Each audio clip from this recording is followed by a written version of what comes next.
Hey guys, welcome back my YouTube channel Jyoti official. और कैसे हैं आप सब? आई होप बढ़िया होंगे। और आज बहुत ज़्यादा ठंड है। ठंड मतलब कि धूप नहीं निकली बिल्कुल भी, बारिश का मौसम हो रखा है, बहुत ज़्यादा बादल छा रखे हैं। और आज तो सुबह धुंध भी थी, तो धुंध शायद कि 11 बजे खुली होगी थोड़ी बहुत। 11 बजे खुली थी धुंध। और ना अभी बहुत ज़्यादा मौसम ख़राब हो रहा है, जैसे लग रहा है कितनी तेज़ बारिश आएगी। तो बारिश आ सकती है, पर ना ऐसे मौसम में ना भैंसों की थोड़ी सी ना, जो भैंसों का थान वगैरह होते हैं ना, उनकी बहुत ज़्यादा प्रॉब्लम हो जाती है, क्योंकि ऐसे में सूखते भी नहीं है। और भैंस एक जगह रहती है तो ज़्यादा गंदे भी हो जाते हैं, तो उनको साफ़ करना बहुत ज़्यादा दिक्कत होती है। पर करना तो पड़ेगा। और बेचारी भैंस में थोड़ी प्रॉब्लम हो जाती है, क्योंकि एक जगह जगह बंदे बंदे परेशान हो जाती हैं। बट कर क्या सकते हैं, कुछ नहीं कर सकते। तो चलिए मैं दिखाती हूँ आपको। और ये देखिए, कुछ ऐसा है ढंग यहाँ ठाणों का, क्योंकि इधर भैंस बंधी हुई थी ना अंदर। अभी शायद 12 बज चुके हैं, 12 बजे थोड़ी देर भैंसों को खोला है, इसलिए थोड़ा इसको मैं साफ़ करूँगी। इसमें बहुत टाइम लगने वाला है, कमर की बैंड बजने वाली है अच्छे से, तो पूरा साफ़ कर देना है। और मौसम शायद आपको दिख रहा होगा, पूरा बारिश का मौसम हो रखा है। जिन कितनी की बारिश आएगी, बहुत तेज़ बारिश आने वाली है, ऐसा कुछ मौसम हो रखा है। यहाँ से दिखेगा नहीं, क्योंकि हर चारों तरफ घर है, इसलिए मौसम का ज़्यादा पता नहीं चलता। तो अब मैं करती हूँ साफ़ इसको। कितना टाइम लगेगा पता नहीं। तो सबसे पहले जहाँ भैंस बंधने वाली है उसको साफ़ कर देती हूँ। जैसे कि गद्दा पड़ा हुआ है, तो गद्दे पे झाड़ू मारनी है और साइड से झाड़ू मार देनी है। तो मैं बाहर सबसे पहले बाहर वाले पे झाड़ू मार देती हूँ, ताकि भैंस आ भी जाए तो कोई दिक्कत नहीं होगी, क्योंकि अंदर तो रात को ही बंधने वाली हैं। दिन में वो बाहर ही बनती हैं, अगर बारिश वगैरह आती है, अगर ठंड ज़्यादा होती है तो हम अंदर बांधते हैं, अदरवाइज़ ये बाहर ही बन जाती है। तो बस। और ना मैं पानी डेली डेली नहीं डालती हूँ, क्योंकि पानी डालने के बाद ना मौसम आजकल कुछ अच्छा नहीं हो रहा है, बारिश का मौसम रहता है, तो ये डर रहता है कभी सूख के ना पानी से हम इसको धो दें। पर हम दूसरे तीसरे दिन सारा मतलब पानी डाल के अच्छे से अंदर से और बाहर से साफ़ कर देते हैं इसको, गद्दे वगैरह बिल्कुल चमका देते हैं। तो आज मैं पानी नहीं डाल रही, क्योंकि बारिश का मौसम हो रखा है बहुत ज़्यादा ख़राब, कभी बारिश आ जाए फिर सूखे ना। और भैंसों का डर रहता है कभी ठंड लग जाएगी ना तो हमारी बैंड बज जाएगी, क्योंकि मुझे इतना नहीं पता है भैंसों के बारे में। मुझे तो बिल्कुल ही नहीं पता है भैंसों के बारे में कुछ भी इतना, और हस्बैंड को भी इतना नहीं पता है। तो मम्मी करती थी, मीन्स की मेरी मदर इन लॉ, तो उनको पता है बहुत ज़्यादा भैंसों के बारे में, तो तुरंत बता देती हैं कि भैंसों को क्या प्रॉब्लम है, क्या नहीं है, क्या नहीं है। तो ऐसे कुछ तो हमें नहीं पता होता ना, तो इसलिए हमें इनकी बहुत ज़्यादा केयर करनी पड़ती है और बहुत संभालना पड़ता है। तुरंत की तुरंत, जैसे कि बाथरूम वगैरह कर देती हैं तो तुरंत की तुरंत हमें साफ़ करना पड़ता है इसको, कभी ठंड लग जाए इसलिए। तो बस बाहर का मैंने कर दिया है, ये है अंदर का, जहाँ की हमारी छोटी भैंस जैसे कि काटड़ी है, काटड़ा है, जैसे छोटे हैं वो बनते हैं इधर। तो इस पर झाड़ू लगा दूँगी, ये सूख जाएगा। फिर रात को जब इनको हम बांधेंगे तो हम गद्दा डाल देंगे, वो अच्छे से बैठ जाएंगे इधर। तो बस यही काम होता है गाँव में, तो मोस्टली सबके घर में यही काम होता है। सबसे ज़्यादा काम तो इतना घर का नहीं होता जितना भैंसों का होता है। तो सारा दिन होता है, जिसमें से आधे से फालतू तो भैंसों में ही निकल जाता है दिन गाँव वालों का। तो बस यही चलता रहता है, कभी गोबर उठाना, कभी सफाई झाड़ू मारना, कभी सफाई करना, कभी दलिया वगैरह बनाना, कभी सानी घेरना। तो भैंसों के पीछे यही चलता रहता है। तो बस यही। और इसके बाद फिर जल्दी जल्दी मुझे अंदर का भी साफ़ करना है, तो भैंस आ जाएंगी और ना भैंस फिर एकदम से ना अंदर ही भागती हैं, तो फिर वो गंदा कर देती हैं। तो इसमें सोचती हूँ कि जल्दी से साफ़ हो जाए इसको। और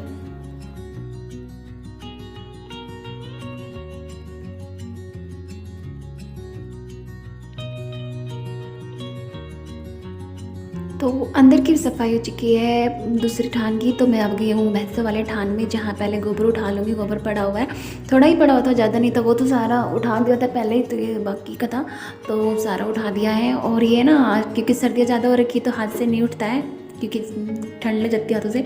तो ये एक बना रखा है जुगाड़, जिससे कि हम गोबर उठा देते हैं आसानी से।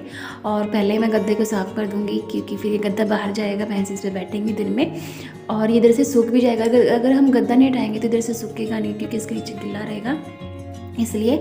और फिर बाहर ज़रूरत पड़ती है गद्दे की, भैंस ना इसके बिना बैठती नहीं है आसानी से, उनको दिक्कत होती है बैठने में, तो इसलिए इसको साफ़ करके बाहर डाल देंगे हम लोग। और फिर ना इस गद्दा उठाने के बाद फिर जस्ट नीचे से क्लीनिंग कर दूँगी अच्छे से। इसको मैं पानी डाल के करने वाली हूँ, क्योंकि रात को बंधने वाली है भैंस, तो रात तक ना अच्छे से सूख जाएगा। मैं फ़ैन ऑन कर दूँगी, फ़ैन ऑन की ना ऑन से ना अच्छे से सूख जाएगा ये। तो बस मेरा जो उठान का काम था, मतलब भैंसों वाला, वो हो ही गया है।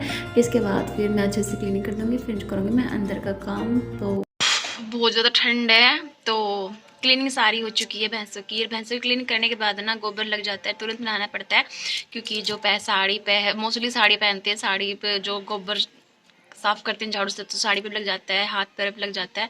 तो उसके बाद डायरेक्ट जाके नहा लेती हूँ। तो मैं नहाने से पहले मैं मतलब कोशिश करती हूँ कि जो भैंसों का काम है वो सारा निपट जाए, उसके बाद फिर मैं नहाऊँ जाके तब तुरंत, क्योंकि भैंसों का काम करने के बाद नहाने का मन कर जाता है। तो बस इसलिए मैं नहा के धो के आई हूँ, और मैं सोचती थोड़ा सा मैं ना छत पे जाती हूँ, धूप लगा लेती हूँ, क्योंकि नहाने के बाद ना थोड़ी सी एकदम ठंड सी लग जाती है।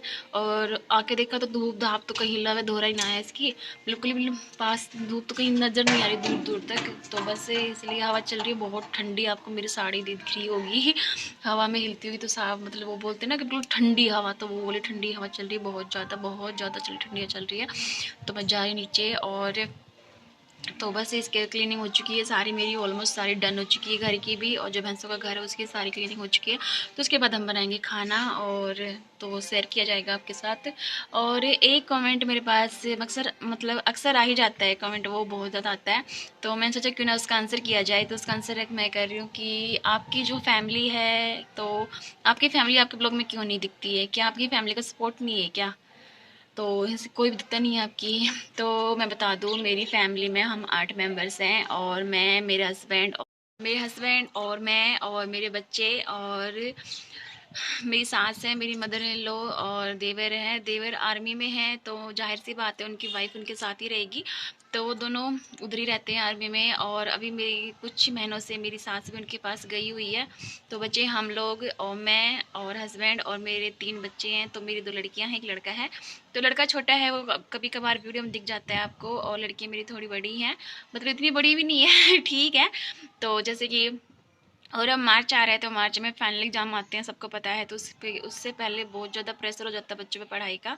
तो उनको ना मैडम घर के लिए बहुत ज़्यादा वर्क देती है, तो उसी में बिजी रहती हैं, और थोड़ा वो ना उनको थोड़ा मतलब अनकंफर्टेबल फील होता है वीडियो में आने का। तो वो बोलती मम्मी हमें शर्म आती है, हम नहीं आ रहे। तो मैं इतना फोर्स भी नहीं करती, ठीक है, जब बच्चा कंफर्टेबल होगा तो अपने आप ही आ जाएगा, वो उसका मन करेगा तो वो तो फिर थोड़ा सा। और उसको प्रेशर भी है पढ़ाई का, क्योंकि एग्ज़ाम बिल्कुल सर पे आ चुके हैं, तो इसलिए वो पढ़ाई में रहती हैं। तो इसलिए मेरी पढ़ाई में मुझे, इसलिए मेरी जो ब्लॉग है उसमें मैं ही नज़र आती हूँ, और कोई नज़र नहीं आता, बहुत कम नज़र आता है। हस्बैंड भी बहुत कम नज़र आते हैं, क्योंकि हस्बैंड जिस टाइम मैं ब्लॉग बनाती हूँ, हस्बैंड उस टाइम काम करते रहते हैं, या खेत में जाए रहते हैं, अपना काम कर लेते हैं, या बाहर चले जाते हैं, तो इसलिए वो भी कम नज़र आते हैं। और मैं ऐसे टाइम पर ब्लॉग बनाती हूँ जैसे घर पर कोई ना हो, मुझे डिस्टर्ब करने वाला, उस टाइम पर मैं ब्लॉग्स पढ़ना स्टार्ट कर देती हूँ। तो इसलिए मेरे ब्लॉग में दिखाई नहीं देता कोई भी। तो आई होप कि आपको आपके आंसर का आई होप कि आपको क्वेश्चन का आंसर मिल गया होगा। तो चलिए तो अब सीधा मूव करते हैं खाने की तरफ। तो खाने की मैंने तैयारी स्टार्ट कर दी है। तो मैंने चढ़ा दी कढ़ाई के अंदर मैंने तेल डाल दिया है। तेल हमारा गर्म होने के बाद मैंने डाल दी हींग, और हींग डालने के बाद मैंने डाल दिया प्याज मैंने स्लाइस करके काटी है, मतलब बिल्कुल बारीक बारीक नहीं काटी, स्लाइस के काटे हैं प्याज के। उसके बाद टमाटर डाल दिए, टमाटर के साथ मैंने डाल दी 2 हरी मिर्च। तो इनको भी अच्छे से भून लेंगे, टमाटर गलने तक हम इनको भूनेंगे। और उसके साथ फिर जो डेली रूटीन के मसाले होते हैं हम वो सारे ऐड कर देंगे, जैसे धनिया वगैरह, कुछ हल्दी पाउडर है, मिर्च है, बहुत सारी चीज़ें हैं, जो भी मसाला सारा है वो सारा इसमें डाल के हम इसको 2 मिनट तक पकाएंगे, ताकि जो हमारा टमाटर अच्छे से पक जाए हमारे। और मसाला थोड़ा पकेगा तो सब्ज़ी थोड़ी अलग ही टेस्ट आएगा सब्ज़ी का। तो मसाला हमें अच्छे से पकाना चाहिए इसका। तो मसाला हमारा सारा डन हो चुका है। इसके बाद मैंने डाल दिए आलू, और आज मैं बना रही हूँ आलू शिमला की मिर्च। तो मैं काट के बना रही हूँ, भर के नहीं बना रही हूँ। तो बस, और अब मैंने काट दिया, क्योंकि भर के बनाती हूँ तो उसमें आलू ना मिक्स हो जाते हैं, फिर मेरा बेटा नहीं खाता है। और मैं ऐसे कट करके बनाती हूँ तो वो अलग से अपने आलू निकाल के खा लेता है आराम से। इसलिए मैं ज़्यादा कोशिश करती हूँ कि मैं काट के ही बनाऊँ, क्योंकि फिर बेटा की दिक्कत हो जाती है मेरे की। तो बस हम इसको अच्छे से मिक्सअप कर लेंगे। थोड़ा मैं इसमें नमक ऐड कर दूँगी, और थोड़ा सा हल्का सा पानी डालूँगी, ताकि इसके चिपके ना ये नीचे तले पे, इसलिए।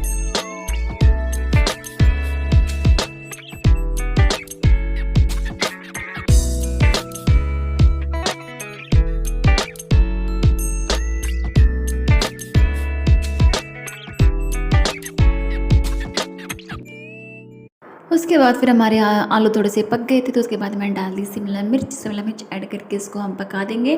और ये हमारी 5 मिनट में डन हो जाएगी हमारी सब्ज़ी। तो उसके बाद फिर मैंने चेक किया, इसको अच्छे से मिक्सअप कर देंगे, और 2-3 बार इसको चलाना पड़ेगा ताकि चिपके ना, क्योंकि नॉन स्टिक की कढ़ाई थोड़ी ना है, वैसे सिंपल कढ़ाई है। तो देखिए हमारी सब्ज़ी ऑलमोस्ट डन हो चुकी है। और उसके बाद फिर मैं रोटी बनाने लगी थी और साथ के साथ ना हस्बैंड खाने लगे थे और बच्चे भी खाने लगे थे। तो ऐसा ना बहुत अच्छा लगता है, साथ ही साथ खाते रहो। एक तो गरम गरम रोटी खा लेते हैं और साथ के साथ मेरा काम भी नहीं पड़ जाता है। तो और मुझे ना अच्छा लगता है चूल्हे के साथ बैठ जाते हैं, अदरवाइज मैं अकेली बैठी रहती हूँ तो मन भी नहीं लगता, boring boring boring boring feel होता है मुझे, इसलिए तो मैं सबको बुला लेती हूँ अपने पास। तो बस ये हस्बैंड का हो गया, इनके बाद फिर मेरा हो जाएगा, बच्चों का तो होएगा। तो और यही मेरी प्लेट सिंपल सी बिल्कुल घी की रोटी और साथ में है सब्जी आलू और शिमला तो मिर्च की। काम मेरा हो गया सारा और खाना भी मैंने खा लिया और सबने खा लिया, मेरा बस अभी हुआ है। और जो भी किचन की क्लीनिंग थी सारी हो चुकी है और जो भैंसों का काम था वो भी हमारा सारा हो गया है। और बाहर चल रही है बहुत ज़्यादा ठंडी है, ठंडी होने के कारण ठंड बहुत ज़्यादा हो रखी है। तो बस अब सब ब्लैंकेट पर पड़ेंगे क्योंकि और बिस्तर भी सेट कर दिए हैं साथ के साथ, अब सोने की तैयारी है। क्योंकि हम जल्दी जाते हैं क्योंकि हमें जल्दी उठना भी पड़ता है सुबह, फिर भैंसों का काम करना होता है, टाइम से सानी गिरनी होती है। अगर टाइम से सानी नहीं गिरेंगे तो फिर टाइम से दूध नहीं देंगी और फिर दूध वाले अपने टाइम से आते हैं तो उनके आने से पहले हमें दूध निकाल के रखना पड़ता है। तो बस ये होता है। और फिर बच्चे भी स्कूल जाते हैं, उनका टिफ़िन पैक करना होता है, नाश्ता करना होता है, नाश्ता बनाना होता है, बच्चे को रेडी करना होता है। और फिर मैं भी सोचती हूँ कि मैं जल्दी से जल्दी उठूँ, जल्दी काम निपटा लूँ घर का, ताकि मुझे वीडियोज़ के लिए टाइम मिल जाए।